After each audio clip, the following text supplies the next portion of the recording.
Здравейте, вие сте с предаването Money.bg, рубриката Експертите говорят. Аз съм Петър Илиев и днес ще си говорим за енергетика в глобален европейски и български мащаб с господин Богомил Манчев, чиято експертиза в тази област въобще не се нуждае от представяне.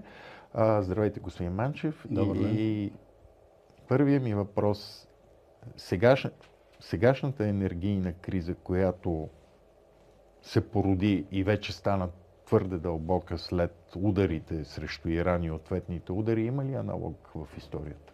Такъв аналог няма до сега. Защото имаше Има коментари... два големи източника, които произвеждаха суровината петрол и газ. Едната е Русия, която вследствие войната Русия-Украина имаше санкции и ограничиха европейския и американския пазар да купуват от тях нефт и газ. Когато се атакува Иран и се затвори пролива, Ормузския, там се ограничиха още 20%. И останаха няколко големи производители. Най-големият производител САЩ остана. Той предимно задоволява себе си, може да дава, но не може да захрани останалата част на света, и Канада. А Венецуела? Венецуела, поради дългото... Тя има огромни количества запас. Всъщност, може би има най-големите запаси на нефт в света, защото те имат така наречените нефтени пясъци. Но поради изключително унищожената инфраструктура по време на няколкото диктатури, които я управляват, тя не може да достигне дори 10% от капацитета си. Тоест трябва първо огромни инвестиции. Огромни средства да възстанови и след 5-10 години... Добива, преработката, пристанища, където да се товарят кораби с петрол, и тогава да кажем, вече имаме голям производител на... Той може да замести почти цялото количество, което минава от този пролив. Други коментатори твърдяха, че могат да се правят аналози с кризата по време на израелско-арабските войни, когато също имаше петролна криза тогава за Европа. Тогава не беше затворен този пролив. И тогава, в това време, говорим преди 50 и няколко години, 60, няколко от държавите на Обединените арабски емирства имаха нефт и добиваха много нефт, като държавата Дубай, която в момента нефт няма. Обединените арабски емирства имат, Саудитска Арабия има, Иран има, Кувейт има, но Дубай няма. Дубай по тая причина парите, които е натрупал, и има малки количества, но не особено количества, парите затова ги превършат. Те затова направиха държавата си туристически център и бизнес център. И сега и това май отида по дяволите. И малко не работи. Не работи малко, да. Защото се намира на неправилното място. За кризата е, може би, неправилно твърдение. Ние имаме в момента сериозни смущения в доставките на какво ли не. Включително и на много продукти, които следват от преработката на природния газ и нефт. На първо место аз бих сложил азотните торове, които са изключително важни за селското стопанство, да се изхранваме, и енергията, която добиваме от петрола, за да може да добиваме вода и храна и електроенергия, с което да се движи света. Така че няколко са нещата, но това е началото. Тъй като това е много инерционен процес, тъй като той е много огромен като капитали и съоръжения, нещата, които бяха повредени вследствие на отговорите на Иран по съседните държави, и в Катар, и в Саудитска Арабия, и в Ирак включително, защото Ирак също престана изнасянето на нефт по тази линия. Затова има няколко предложения от Европейската общност да се направи петролопровод много бързо между Ирак и Турция, за да може да се заобиколи този пролив.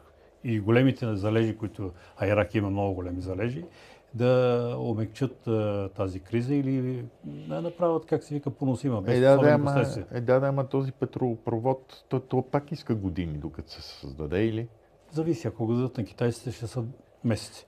Няма да го дадат, нали сме убедени в това? Не съм много убеден. Защо? Защото и китайците искат да купуват от същия петрол. Добре.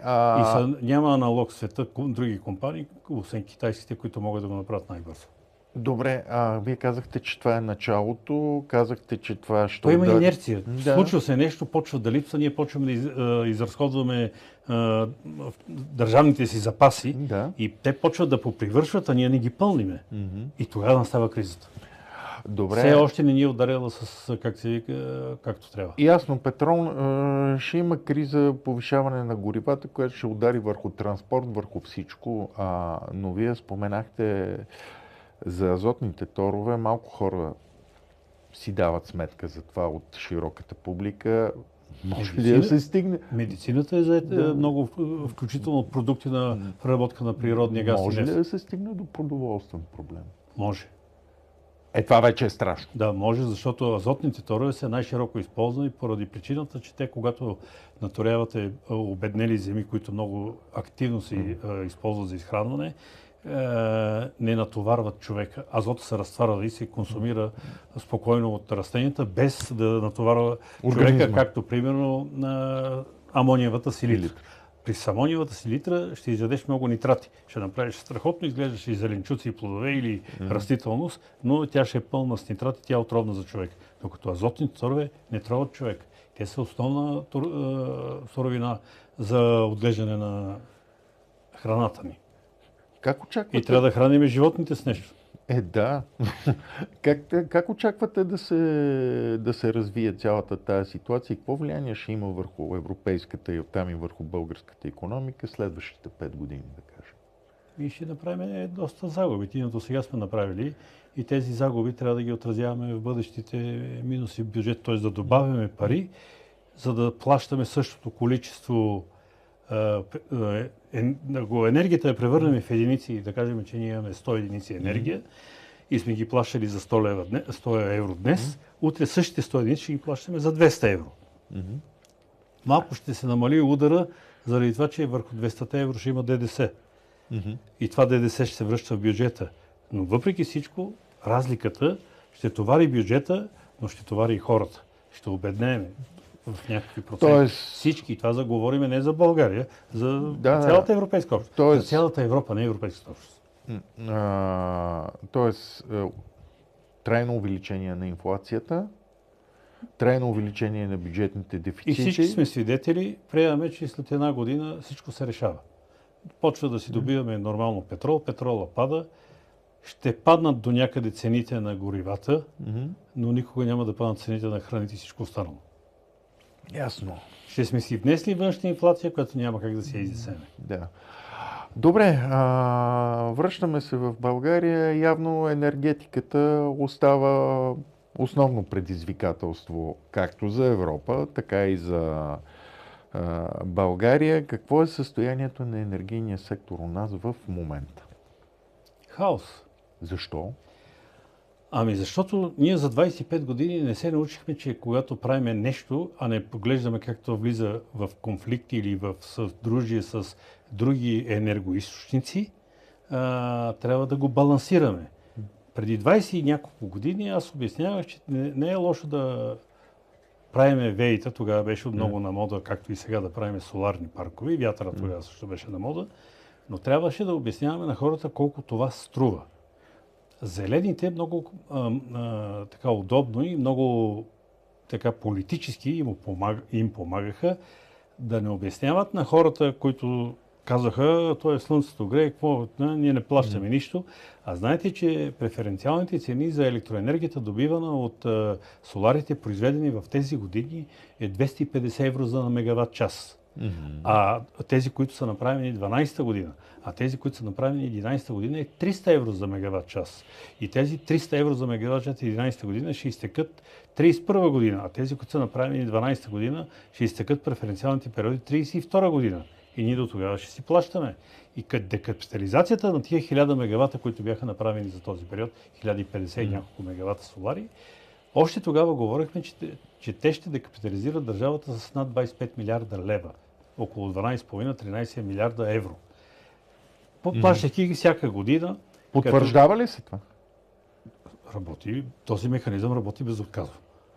Защото, както се казва, нищо не може да направиш друго, освен да плащаш разликата. Като натворихме тази небалансирана глупост, най-общо казано, ние създадахме, политическата класа, фонд за гарантиране на енергийната сигурност на нашата енергийна система, в която, знаете, въведаха 5% върху производители, търговци и върху това, което ти произвеждаш 1000 лева електроенергия, 50 лева внасяш в този фонд. Това беха 5%, които се За да е ясно, всичко това влиза в продажната цена. Това точно така дотира тази високата цена на соларите Uh-huh. и на вятъра. Вятъра тогава беше определен, мисля, че на 120 евро. И малките водни електрически централи бяха около 100 евро. Тогава енергията беше 35 евро, която беше да продавахме. Нямаше още свободен пазар, но толкова продавахме по границите на България с другите държави и вътрешната цена беше толкова. Минаха години, появи се хубавото решение, което взеха, единственото хубаво решение, че след 12-та година казаха, който сега прави солари, на свободен пазар, ако обича. До тогава цените на 1 ват, примерно тези, които са 300 евро до 11-та година, струваше около 4 евро на ват инвестицията. Отключиш. Но 11-та година, тия между 12 и 11-та година, много рязко падна тази цена и тя отиде около 1,5 евро на ват. И тогава КЕВР измисли една формула как да се плащат, колко, затова едните бяха оценени на 300 евро на мегаватт часа, другите на колко си мегаватт часа, защото на соларите им се даваше възможност да живеят около 15 години, ти да можеш да си върнеш парите около 10-12 години и междувременно не малка част трябва да смениш от соларните панели. Всичко това се получи, даже и малко повече се разваляха панели, защото първоначално не бяха с възможности, които са днешните панели. Не. Технологиите бяха. Да, хората започнаха да строят, тези да произвеждат ударно в света по политически дати. Опитвам се да го изяснявам непрекъснато това, тъй като ВЕИ-тата, които аз не съм против въобще тях, но те трябва да бъдат част от микс, а не да бъдат нещо, което произвежда много ток, когато на теб ти трябва. И като не ти трябва, какво го правиш? Не мога го съхраняваш. Ние сме, като имаше едно филмче на нашия велик карикатурист и хуморист Доню Донев, Умно село се казва. Там се появиха лисици, ловджиите убиваха лисиците, не имаше змии, па таралежите, па се развъдиха много таралежите, па змиите изядаха таралежите, па вълците изядаха лисиците, па ловците убиха лисиците, вълците и се убиха себе си. Ние вървим към убиване на себе си. Като мина тази вълна, тази първата, която беше за преференцията, после се появи отново, че се подкрепя, да се връзва, попаднаха, т.е. да се подкрепя улесняване на привързване към енергийната система на нови соларни паркове, без да се планира от ниво държава как това нещо влияе върху енергийната система. И кой как успя да закупи 1000 декара, 100 декара, всеки прави някакъв соларен парк. Или вятър не, защото вятър никой не прави. Вятър никой не прави. Ние сме направили 780 мегавата тогава по преференциите и до ден днешен не сме забили един колец за нов вятър. Но сега ще почнем да забиваме колците за новия вятър. И това ще се случи. И направихме около 5, почти 6000 мегавата имаме соларни паркове. В момента махам тия 1000, които са по преференции и около 5000 работят на свободен пазар.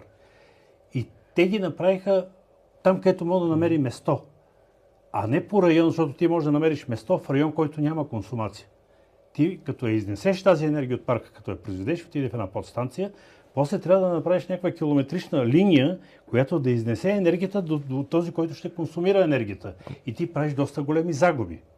Ама тази километрична линия вече е за сметка на държавата, на държавните... Нема, държавата в последствие си взима парите през балансиране, през каквото се сетите и този, който си е направил сметка, че ще си върне парите за 8 години и почва да разбира, че не може да си ги върне за 15 години. И почва отида да се моли на банката, може ли сега да ми разсрочиш кредита, че аз мислех, че ще правя добив 80 евро, аз не мога да карам 50, заради многото пари за балансиране, които се дават. Да. И тогава дойде идеята, тя и се движеше идеята, как ние, и ти на всичкото отгоре с огромното количество активна енергия, защото соларните паркове произвеждат активна енергия, той затруднява изключително много управление на системата. Затова непрекъснато се говори от системния оператор, че ти трябват големи въртящи механизми, за да произведеш реактивна енергия. Защото уравнението за мощност е активна плюс реактивна енергия и произведението от двете. Това е получаваш уравнението за мощност. Ти, когато увеличаваш само единия коефициент, той няма как, ти развалиш уравнението, той не работи уравнението. И ние започнахме, въпреки че има изискване към всичките соларни паркове да има индуктивни бобини, не знам си да поддържаш косинус си, но ти не въвеждаш индуктивност, такава реактивност, която ти е необходима от въртящите механизми. И няма инерция на системата, ако изключи нещо, примерно изключи един генератор в АЕЦ Козлодуй, тази турбина се върти няколко минути и той продължава да поддържа системата от вейбега си, от това, което е времето за спиране и произвежда някаква енергия и поддържа баланс.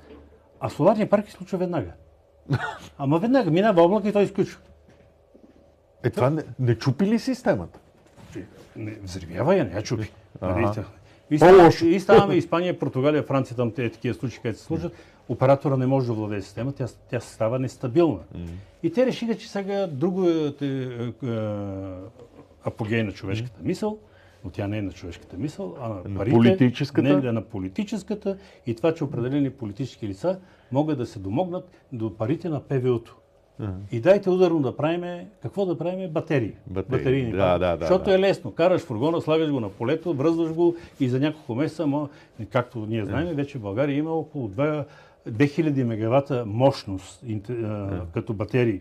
Тази година ще приключи, ще бъдат инсталирани с капацитет от порядъка на 5000 мегаватт часа. 5 милиона мегаватт часа. Това обаче също не решава въпроса. Защото ти от соларните паркове, които са 5000 мегавата, тия, които работят на свободен пазар, Слънцето между 10 часа и 16 часа, това са 6 часа, 5000 мегаватт часа, 5000 мегавата ще произведат 60 000 мегаватт часа. Там по 5 по 6 часа, а имаш 2000. Значи на теб ще остане една голяма част от енергията, която няма къде да складираш. Ще трябва да я продадеш. Не, да изхвърлиш. Как така да изхвърлиш? Никой не ти я иска. Няма кой да я консумира в този момент. Как се изхвърля електроенергия? Просто се изключват определени панели, не работят. В такъв смисъл, да. Това е изхвърляне. И панела, когато не работи, не произвежда електроенергия, той гори с по-голяма скорост. Остарява по-бързо, отколкото когато работи. И това са разходи за инвестиция. Намаляваш си ресурса на централата. И те затова хората почнаха, значи ти ако имаш 10 мегавата, трябва да имаш 10 мегавата или 15 мегавата по 3 мегаватт часа на 1 мегаватт, т.е. 45 мегаватт часа, за да може 10 мегавата, тия 6 часа, поне 45 мегаватт часа да сложат в тези батерии. Нали, то не е много сложна сметката.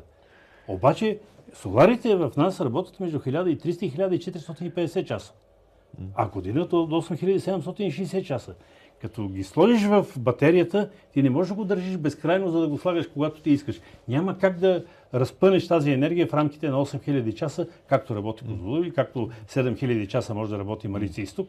И ти получаваш енергия в дадени моменти, когато най-не ти трябва и я съхраняваш някъде, т.е. правиш ток, съхраняваш го, имаш една трансформация, после имаш втора трансформация и се опитваш да влезеш в така наречения пазар на балансирането. Влизаш в балансирането.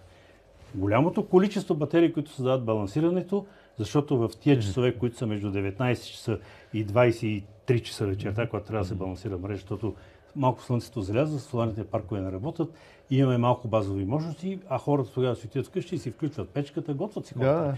И товарът става по-голям.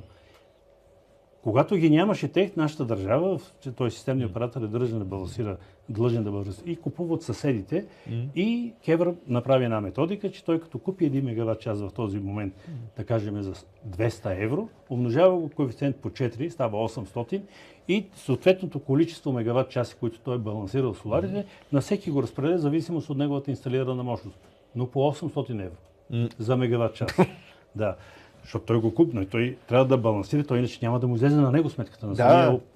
Какво се случва, като има батерии? Те започват да покриват част от този върх, но вече не е по 800. Те натискат тази цена и тя почва да става по 200, 300 максимум. И неговата инвестиция на батериите почва да не излиза. И сега са решили, че ако батерията се разглежда като горещ резерв, и тя трябва да държи в себе си примерно задължително 40 или 50% от енергията да не я даваш в мрежата, системният оператор да ти плаща разполагаемост. Защото иначе не им излиза сметка. Ама чакайте, това нали се прави на пазарен принцип? Всичко това. Това да чухте да е пазарен принцип. Няма, аз за това питам. Чакайте. Това е предложение. Това е предложение от преди месец, няма и месец. Ужас. Не е прието още, но е предложение. Ще го приемат. Защото там има явно голям интерес. То интерес умре в неделя. А при изборите, ясно. Няма значение. Добре, един такъв въпрос. Всичките тези закономерности, които са прости математически изчисления от това, което... Системен анализ на нашата енергийна система не се прави се на парче. Защо Има асоциация на соларите, има асоциация на вятъра, има там асоциации, сега гледам, че и на батерийните паркове се явяват. И те разбират, че те са необходими, но са вредно зло, когато не са балансирани. Тоест, трябва да има как да се прави, колко въртящи механизми сме направили, какво ще стане сега, когато затвори Марица Изток 1. Тоест, Марица Изток 1 на 8 май всичко това са закони. няма да работи, защото тогава изтича договора, който НЕК се е длъжен да им плаща емисиите. Да. И като не ти плащат емисиите, не ти излиза сметката на свободен пазар. И той какво да прави новия собственик? Той вика, значи ще спра да работи. Както се случи с Марица Изток 3. Между другото, добре, всичките тези инвестиции се вземат на базата на законодателни решения, нали така? Стратегически и за соларите, и за... хората тръгват да го правят, след като им... Хората тръгват да го правят, защото никой не е направил план, никой не е никого. Именно това исках да попитам. Тези зависимости и математически изчисления, никой ли не ги е направил, за да ги представи на... Не ги е направил, защото, примерно, трябва някой да седне и да сметне в Добруджа. Да каже, в Добруджа ние може да инсталираме, примерно, 1000 мегавата вятър, защото имаме такава консумация. В Южна България, където може да правим паркове, може да ги правим, да кажем, в Хасковска област и там не е далеч, защото Странджа, не може да направиш примерно повече от 5-600 мегавата. Ама това е стратегически важно. Защото трябва да правиш там, където е необходимо, а не там, където ти си стил, че може.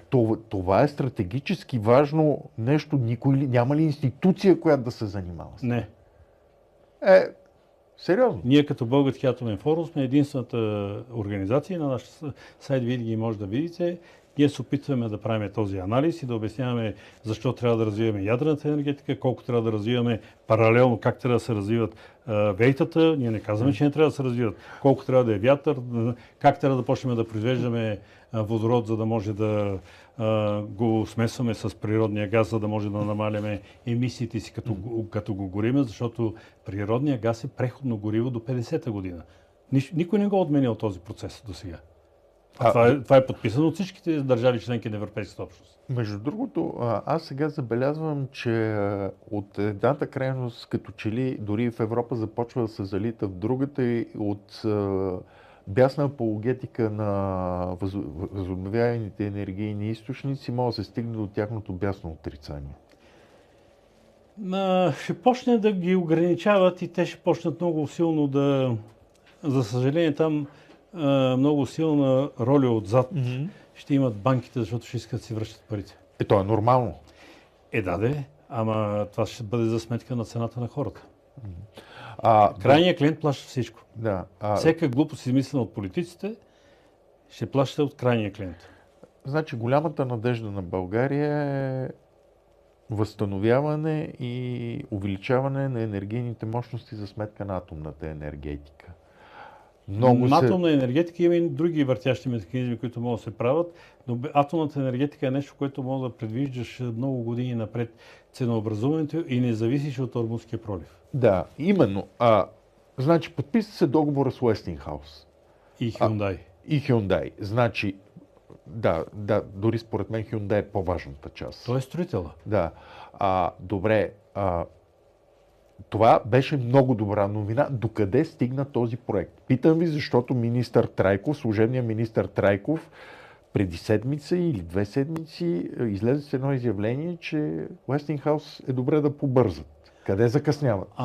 Докъде е проекта? Значи, проекта трябваше до март месец или когато трябваше да се дадат, да приключи тази фаза като проектиране, която сключиха 24-та година, ноември месец или декември беше. Той беше за 15 месеца, те поискаха удължение с 14 месеца на този проект. Мисля, че им дадаха такова удължаване. Каква е причината, не мога да кажа, но това си е вид забавяне на проектирането. Двойно. Да, те ще казаха от нови мощности. Не знам, това може би трябва да говорят нови мощности, защото е така, защото може и да не сме дали ние някакви данни. Не може да кажем, че е само един виновен или другия. Най-вероятно и двете страни имат вина за... Ако има... Защото това е закъснение, значи най-вероятно трябва да се търси в двете страни. Но проектантите в лицето на Westinghouse и в лицето на собственика Нови мощности казаха, че до края на годината те би трябвало да могат да дадат цената на EPC, цената на проекта. Тоест цената на доставчика на технологии и строителя. Тъй като много се говори, там гледах и разни други колеги, без да назовавам имена, обясняват колко би струвал проекта. Проекта има две цени. Едната цена е EPC, това е Engineering, Procurement и Construction, плюс цената на собственик. Като нарисувате едно кръгче, това е оградата на централата. Оградата плюс всичко това, което е вътре, е задължение на EPC контрактора. Всичко това, което е извън кръгчето, като примерно канали, които ще стигнат до река Дунав, разпределителна уредба, която или там различни инфраструктурни пътища, не знам си какво си, и всички консултанти, които собственикът той вече е изключил, с Owners инженер, с финансови консултанти, с индикираща банка, с правна кантора, има договор с компания, която са се избрали за контрол на проекта по закона за устройство на територията. Обикновено тази цена е около 30% от цената на EPC. Като съберете двете цени, това е цената на проекта. Защото много често се говори само за тая вътрешната. Ти го питаш, а ние другите пари кой ще ги даде? Добре да е горе-долу. Това е да изглежда по-добре. Защото едно време говореха за проекта Белене, че е 4 милиарда. Да. А той беше 5,3. Защото цената на собственика беше 1,3. 1,357. Да. И цената беше 5,357. Овъртна е цената, която за времето, което трябваше да се изградат блоковете, ставаше между 8 и 9 милиарда. Сега не знаем каква е цената на EPC. За да знаем колко ще бъде цената на собственика, за да знаем каква ще бъде цената на проекта, и тя ще бъде овъртна цената. И приемаме, че 35-та година ще пуснем седми блок, както е по пътната карта, и за този период трябва, върху тази овъртна цена трябва да сложим всички инфлационни индекси и да видим тя с колко се увеличи, с 50%, 60%, 70%. То проблема е, че инфлационните индекси при тази ситуация никой не ги знае колко ще отидат. Те се определят към днешна дата и после става каквото се става. Но в общи линии така се определят.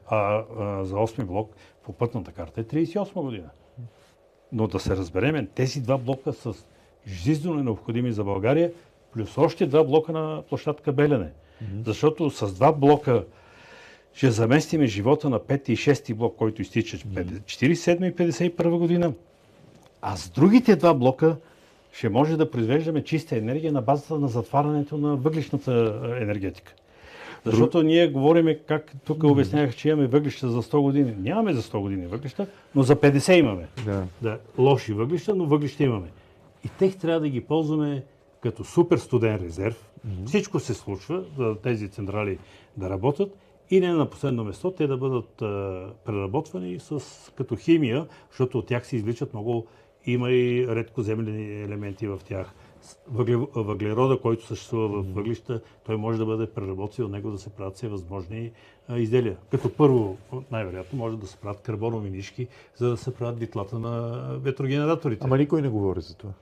Не, говори се, че имаме редкоземлени, ама някой да го е сметнал да каже, защото наскоро четах за една голяма мина, където Норвегия ще го разработи, и той каза, ние ще добиваме еди коя си година 800 тона, не знам си какво си, редкоземлен елемент. И да кажат, ние тук ще добиваме какво? Не знаем. Имаме редкоземлен. Това е така общо понятие, нали? И трябва да е ясно каква ще е цената, която ти ще получиш, защото тя може да се окаже много по-скъпа от същия елемент, който се добива, да кажем, в Африка. Добре, последен въпрос. Споменахте АЕЦ Белене. Там има ли техническа и финансова възможност изграждането на тези реактори да започне преди да са тези истории в АЕЦ Козлодуй? Защото там подозирам, че може да има и чисто политическо и от двете страни забавяне. Необходими са и двете, и аз да не конфронтираме единия проект с другия по никой начин. Не, никой не иска да конфронтира. Чисто технически проекта Белене може да бъде направен с Франция. Едно към едно. Без да имаме нужда от Русия. И там има неща, които България трябва да поеме като на собствен риск. Гаранцията за оборудване, което тя си е купила, то си е него. Ако ние се го поддържаме, ние го поддържаме адекватно на площадката и може да изградим централа. Защото аз продължавам да не разбирам защо да продадем инсталациите на Украйна. Ма вие сам казахте в предишни наши разговори, че те там не могат да ги използват. Приемам, че стават, ама не могат, нали? Защо те могат да го направят, а ние не? Нали се сме от една страна с тях?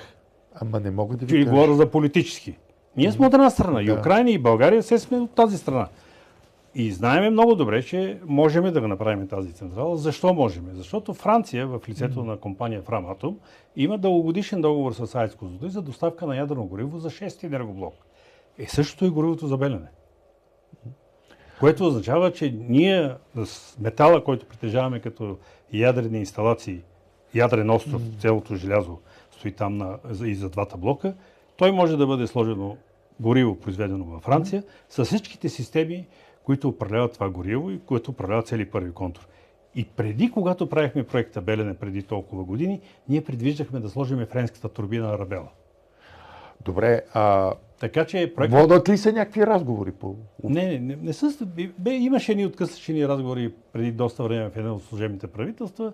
Тогава ги водеше заместника министър Еленко Божков. С тях имаше даже и по времето на министър Радев на енергетиката срещи с министъра на енергетиката на Франция. Има някакъв протокол за сътрудничество между България и Франция. Аз смятам, че този разговор може да продължи, защото тогава EDF, най-голямата компания по ядрена енергетика в Европейската общност, вече е на трето место в света, защото на първо излизат китайците, на второ са американците, на трето са французите. Като мощности, които има на тяхната страна и кой какво управлява. Те бяха направили предложение до България да направят едно предпроектно проучване за използване на това оборудване и в бъдеще някъде си, защото когато говорим за някъде, това е повече от 30 години, а за ядрената енергетика 30 години не са много дълъг период. Да. Площадка Белене позволява на нейната територия да се направят 4 блока и те си представят, че ще си направят два техни блока ИПР-2+, което е абсолютно правилно. Като решение за бъдещото развитие на държавата ни, консумацията, ако ние правим гигафабрики за производство на батерии или електронни платки там или чипове някои и дейта центрове, наше ни бъде необходимо голямо количество базова енергия да имаме. Какво е вашето обяснение за тая видимо пасивна позиция от наша страна? Нямаме толкова пари. И трябва да търсим начини как да бъдат финансирани или да правим публично-частно партньорство с много големи оператори, които да продадем България, плюс някои да бъдат собственици на тази централа. За колко пари става дума? Горе-долу, относително. Колко десетки милиарда? Аз смятам, че Белене в този си вид може да бъде направен между 15 и 20 милиарда като бюджетна цена. Тоест, когато го включиш в търговска експлоатация. И ако България успее да финансира примерно 10-11 милиарда, други да получи 49%, България да има 51%. Добре, благодаря ви за тези коментари.